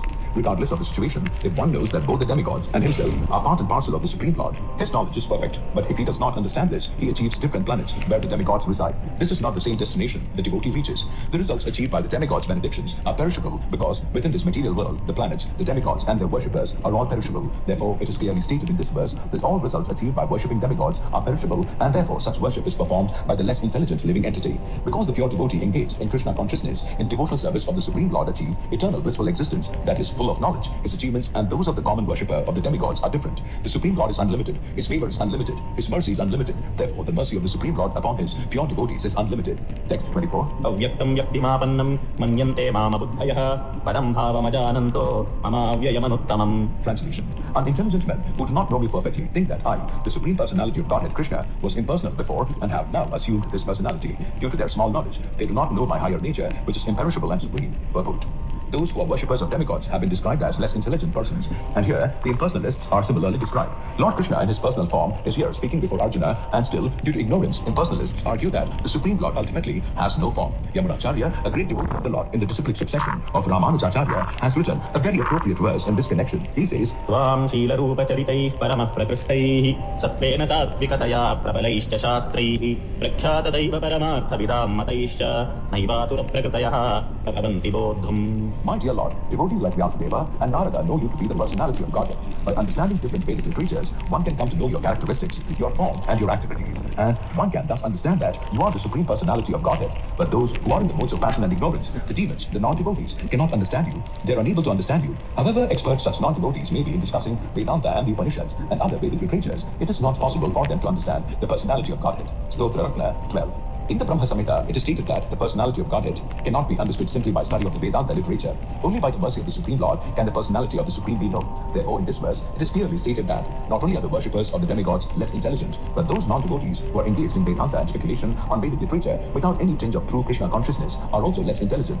And for them, it is not possible to understand God's personal nature. Persons who are under the impression that the absolute truth is impersonal are described as Abuddhaya, which means those who do not know the ultimate nature of the absolute truth. In the Srimad Bhagavatam, it is stated that supreme realization begins from the impersonal Brahman and then rises to the localized super soul. But the ultimate word in the absolute truth is the personality of Godhead. Modern impersonalists are still less intelligent, for they do not even follow their great predecessor, Shankaracharya. who has specifically stated that Krishna is the Supreme Personality of Godhead. Impersonalists, therefore, not knowing the supreme truth, think Krishna to be only the son of Devaki and Vasudeva, or a prince, or a powerful living entity. This is also condemned in the Bhagavad Gita, chapter 9, text 11. Avajananti maam moda manushim tanum ashritam. Only the fools regard me as an ordinary person. The fact is that no one can understand Krishna without rendering devotional service and without developing Krishna consciousness. The Bhagavatam, Canto 10, chapter 14, text 29 confirms this. अथापि ते देवपदाम्बुजद्वयप्रसादलेशानुगृहीत एव हि जानाति तत्त्वं भगवन् महिम्नो न चान्य एकोऽपि चिरं विचिन्वन्. My Lord, if one is favored by even a slight trace of the mercy of your lotus feet, he can understand the greatness of your personality. But those who speculate to understand the supreme personality of Godhead are unable to know you, even though they continue to study the Vedas for many years. One cannot understand the supreme personality of Godhead, Krishna, or his form, quality, or name simply by mental speculation or by discussing Vedic literature. One must understand him by devotional service. When one is fully engaged in Krishna consciousness, beginning by chanting the Maha Mantra, Hare Krishna, Krishna Krishna, Hare Hare, Hare Rama, Rama Rama, Hare Hare, then only can one understand the supreme personality of Godhead. Non-devotee impersonalists think that Krishna has a body made of this material nature and that all his activities, his form, and everything are Maya. These impersonalists are known as Mayavadis. They do not know the ultimate truth. The 20th verse clearly states, Kamaistaistair Krita Jnana Prapadyante Jna Devata. Those who are blinded by lusty desires surrender unto the different demigods. It is accepted that besides the supreme personality of Godhead, there are demigods who have their different planets, and the Lord also has a planet. As stated in the 23rd verse, Devan Deva Yajo Yanti Madbhakta Yanti Mam Api. The worshippers of the demigods go to the different planets of the demigods, and those who are devotees of Lord Krishna go to the Krishna Loka planet. Although this is clearly stated, the foolish impersonalists still maintain that the Lord is formless and that these forms are impositions. From the study of the Gita, does it appear that the demigods and their abodes are impersonal? Clearly, neither the demigods nor Krishna, the supreme personality of Godhead, are impersonal. They're all persons. Lord Krishna is the supreme personality of Godhead, and he has his own planet, and the demigods have theirs. Therefore, the monistic contention that ultimate truth is formless and that form is imposed does not hold true. It is clearly stated here that it is not imposed. From the Bhagavad Gita, we can clearly understand that the forms of the demigods and the form of the Supreme Lord are simultaneously existing, and that Lord Krishna is Satchidananda, eternal blissful knowledge. The Vedas also confirm that the supreme absolute truth is Anandamayo Vyasat, or by nature full of blissful pleasure, and that he is the reservoir of unlimited auspicious quality. And in the Gita, the Lord says that although he is utter unborn, he still appears. These are the facts that we should understand from the Bhagavad Gita. We cannot understand how the supreme personality of Godhead can be impersonal. The imposition theory of the impersonalist monist is false as far as the statements of the Gita are concerned. It is clear herein that the supreme absolute truth, Lord Krishna, has both form and personality. Text 25. नाहं प्रकाशः सर्वस्य योगमाया समावृतः मूढोऽयं नाभिजानाति लोको मामजमव्ययम्. Translation. I never manifest to the foolish and unintelligent. For them, I am covered by my internal potency, and therefore they do not know that I am unborn and infallible. Purport. It may be argued that since Krishna was visible to everyone when he was present on this earth, then how can it be said that he is not manifest to everyone? But actually, he was not manifest to everyone. When Krishna was present, there were only a few people who could understand him to be the supreme personality of Godhead. In the assembly of Kurus, when Shishupala spoke against Krishna as being elected president of the assembly, Bhishma supported him and proclaimed him to be the supreme God. Similarly, the Pandavas and a few others knew that he was the supreme, but not everyone. He was not revealed to the non-devotees and the common man. Therefore, in the Bhagavad Gita, Krishna says that, but for his pure devotees, all men consider him to be like themselves. He was manifest only to his devotees as the reservoir of all pleasure, but to others, the unintelligent non-devotees, he was covered by his internal potency. In the prayers of Kunti in the Srimad Bhagavatam, Canto 1, Chapter 8, Text 19, it is said that the Lord is covered by the curtain of Yogamaya, and thus ordinary people cannot understand him. This Yogamaya curtain is also confirmed in the Ishopanishad, Mantra 15, in which the devotee prays, हिरण्मयेन पात्रेण सत्यस्यापीतं मुखं तत्त्वं पूजन्न पाविषु सत्यधर्माय दृष्टये. O my Lord, you are the maintainer of the entire universe, and devoted service to you is the highest religious principle. Therefore, I pray that you will also maintain me. Your transcendental form is covered by the Yogamaya. The Brahma Jyoti is the covering of the eternal potency. May you kindly remove this growing effulgence that impedes my seeing your Satchidananda Vigraha, your eternal form of bliss and knowledge. The supreme personality of Godhead, in his transcendental form of bliss and knowledge, is covered by the internal potency of the Brahma Jyoti. And the less intelligent impersonalists cannot see the supreme on this account. Also in the Srimad Bhagavatam, Canto 10, Chapter 14, Text 7, there is this prayer by Brahma, O Supreme Personality of Godhead, O Super Soul, O Master of all mystery. Who can calculate your potency and pastimes in this world? You're always expanding your internal potency, and therefore no one can understand you. Learned scientists and learned scholars can examine the atomic constitution of the material world or even the planets, but still they're unable to calculate your energy and potency, although you're present before them. The Supreme Personality of Godhead, Lord Krishna, is not only unborn but also avyaya, inexhaustible. His eternal form is bliss and knowledge, and his energies are all inexhaustible. Text 26. वेदाहं समतीनाति वर्तमानानि च अर्जुन भविष्याणि च भूतानि मां तु वेद न कश्चन. Translation. O Arjuna, as the Supreme Personality personality of Godhead, I know everything that has happened in the past, all that is happening in the present, and all things that are yet to come. I also know all living entities, but me no one knows. Purport. Here, the question of personality and impersonality is clearly stated. If Krishna, the form of the Supreme Personality of Godhead, were Maya, material, as the impersonalists consider him to be, then like the living entity, he would change his body and forget everything about his past life. Anyone with a material body cannot remember his past life, nor can he foretell his future life, nor can he predict the outcome of his present life. Therefore, he cannot know what is happening in past, present, and future. Unless one is liberated from material contamination, he cannot know past, present, and future. Unlike the ordinary human being, Lord Krishna clearly says that he completely knows what happened in the past, what is happening in the present, and what will happen in the future. In the 4th chapter, we have seen that Lord Krishna remembers instructing Devaswan, the sun god, millions of years ago. Krishna knows every living entity because he is situated in every living being's heart as the super soul. But despite his presence in every living entity as super soul and his presence as the Supreme Personality of Godhead, the less intelligent, even if able to realize the impersonal Brahman, cannot realize Sri Krishna as the Supreme Person. Certainly, the transcendental body of Sri Krishna is not perishable. He is just like the sun, and Maya is like a cloud. In the material world, we can see that there is the sun and that there are clouds and different stars and planets. The clouds may cover all these in the sky temporarily, but this covering is only apparent to our limited vision. The sun, moon, and stars are not actually covered. Similarly, Maya cannot cover the Supreme Lord. By his internal potency, he is not manifest to the less intelligent class of men. As it is stated in the 3rd verse of this chapter, out of millions and millions of men, some try to become perfect in this human form of life, and out of thousands and thousands of such perfected men, hardly one can understand what Lord Krishna is. Even if one is perfected by realization of impersonal Brahman or localized Paramatma, he cannot possibly understand the Supreme Personality of Godhead, Sri Krishna, without being in Krishna consciousness. Text 27. इच्छाद्वेष समुत्थेन द्वन्द्वमोहेन Bharat सर्वभूतानि सम्मोहं सर्गे यान्ति परन्तप. Translation. O Scion of Bharata, O conqueror of the foe, all living entities are born into delusion, bewildered by dualities arising from desire and hate. Purport. The real constitutional position of the living entity is that of subordination to the Supreme Lord, who is pure knowledge. When one is deluded in liberation from this pure knowledge, he becomes controlled by illusory energy and cannot understand the Supreme Personality of Godhead. The illusory energy is manifested in the duality of desire and hate. Due to desire and hate, the ignorant person wants to become one with the Supreme Lord and envies Krishna as the Supreme Personality of Godhead. Pure devotees who are not deluded or contaminated by desire and hate can understand that Lord Shri Krishna appears by his internal potencies, but those who are deluded by duality and nescience think that the Supreme Personality of Godhead is created by material energies.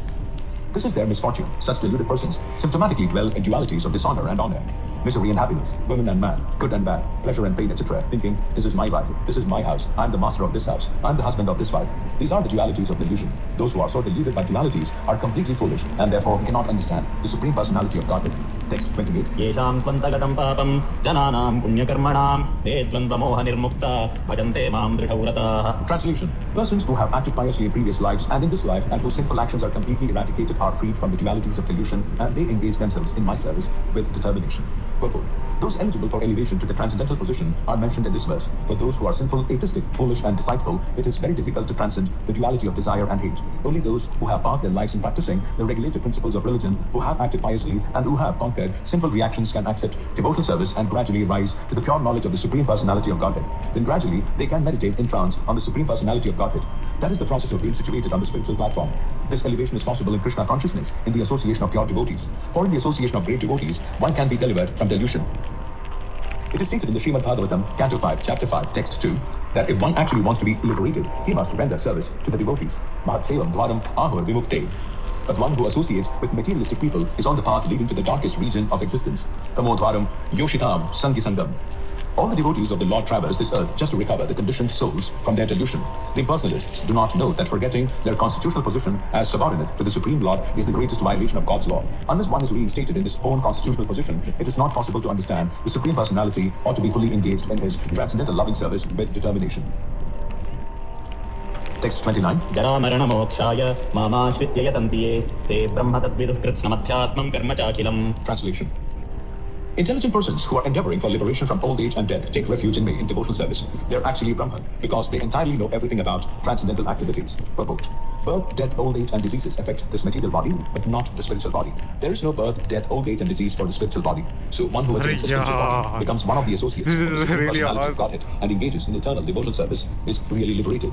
Aham Brahmasmi, I'm spirit. It is said that one should understand that he is Brahman, spirit soul. This Brahman conception of life is also in devotional service as described in this verse. The pure devotees are transcendentally situated on the Brahman platform and they know everything about transcendental activities. Four kinds of impure devotees who engage themselves in the transcendental service of the Lord achieve their respective goals, and by the grace of the Supreme Lord, when they are fully Krishna conscious, they actually enjoy spiritual association with the Supreme Lord. But those who are worshippers of demigods never reach the Supreme Lord in his Supreme Planet. Even the less intelligent Brahman realized persons cannot reach the Supreme Planet of Krishna, known as Goloka Vrindavana. Only persons who perform activities in Krishna consciousness, Mam Asritya, are actually entitled to be called Brahman, because they are actually endeavoring to reach the Krishna planet. Such persons have no misgivings about Krishna, and thus they are factually Brahman. Those who are engaged in worshipping the form of Archa of the Lord, or who are engaged in meditation on the Lord, simply for liberation from material bondage, also know by the grace of the Lord the purports of Brahman, Adi Bhuta, etc., as explained by the Lord in the next chapter. Text 30. साधिभूतादिदैवं मां साधियज्ञं च ये विदुः प्रयाणकालेऽपि च मां ते विदुर्युक्तचेतसः. Translation. Those in full consciousness of me, who know me, the Supreme Lord, to be the governing principle of the material manifestation of the demigods and of all the methods of sacrifice, can understand and know me, the Supreme Personality of Godhead, even at the time of death. Purport. Persons acting in Krishna consciousness are never deviated from the path of entirely understanding the Supreme Personality of Godhead. In the transcendental association of Krishna consciousness, one can understand how the Supreme Lord is the governing principle of the material manifestation and even of the demigods. Gradually, by such transcendental association, one becomes convinced of the Supreme Personality of Godhead, and at the time of death, such a Krishna-conscious person can never forget Krishna. Naturally, he is thus promoted to the planet of the Supreme Lord, Goloka Vrindavana. This 7th chapter particularly explains how one can become a fully Krishna-conscious person. The beginning of Krishna consciousness is association of persons who are Krishna conscious. Such association is spiritual and puts one directly in touch with the Supreme Lord, and by his grace, one can understand Krishna to be the Supreme Personality of Godhead. At the same time, one can really understand the constitutional position of the living entity and how the living entity forgets Krishna and becomes entangled in material activities. By gradual development of Krishna consciousness in good association, the living entity can understand that due to forgetfulness of Krishna, he has become conditioned by the laws of material nature. He can also understand that this human form of life is an opportunity to regain Krishna consciousness and that it should be fully utilized to attain the costless mercy of the Supreme Lord. Many subjects have been discussed in this chapter: the man in distress, the inquisitive man, the man in want of material necessities, knowledge of Brahman, knowledge of Paramatma, liberation from birth, death and diseases, and worship of the Supreme Lord.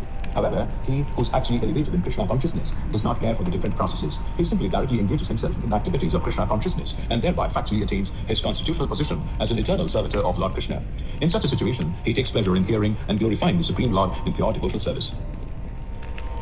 He is convinced that by his doing so, all his objectives is called Dhrida Vrata, and it is the beginning of Bhakti Yoga, or transcendental loving service. That is the verdict of all scriptures. The 7th chapter of the Bhagavad Gita is the substance of that conviction. Thus ends the Bhakti Vedanta purport to the 7th chapter of the Srimad Bhagavad Gita, is going the to matter end. of knowledge of the Absolute. So thank you so much for hearing it, listening it, and hope you have listened it carefully, like me. Okay, let's see the chapter 8 at tomorrow morning. Okay, see you there. And now I'm going to end the ride very soon. This is the last lap that I'm going to do. Chapter 8 is there. I will start the chapter 8 from for tomorrow. Okay, till chapter 7 we completed today. You can start doing the evening walk there. You can see, and it's really a beautiful beautiful campus life. Evening walking, everybody is there doing their evening walk.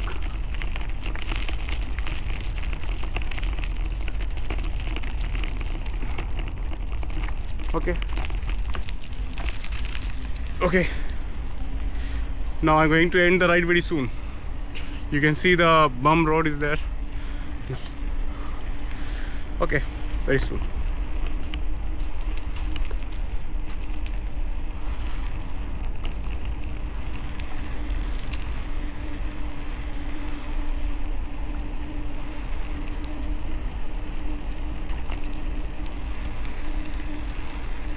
You can see the beautiful surface.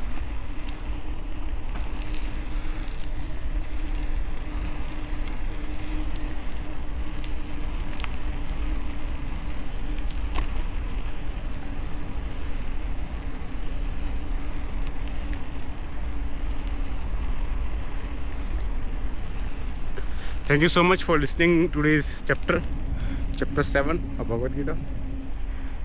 Hope you like it.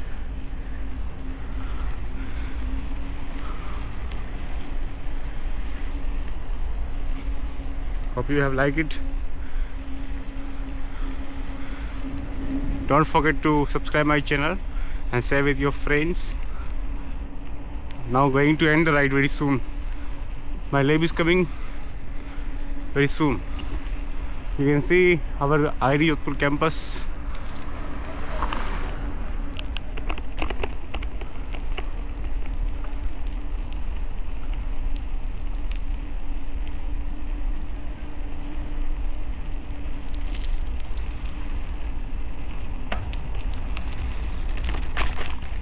Okay.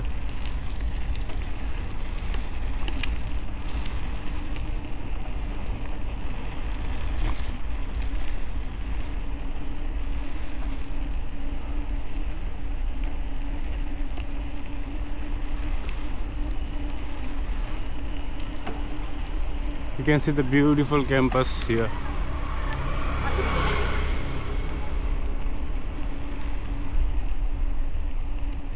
You can see Manekshaw Center. Our Manekshaw, Major Manekshaw, not Major, Lieutenant General, Field Marshal Manekshaw, Field Marshal Manekshaw. Okay, thank you so much. Having the ride, I have completed the ride 57.9. I think I should end it now. So already. Thank you so much for watching the video.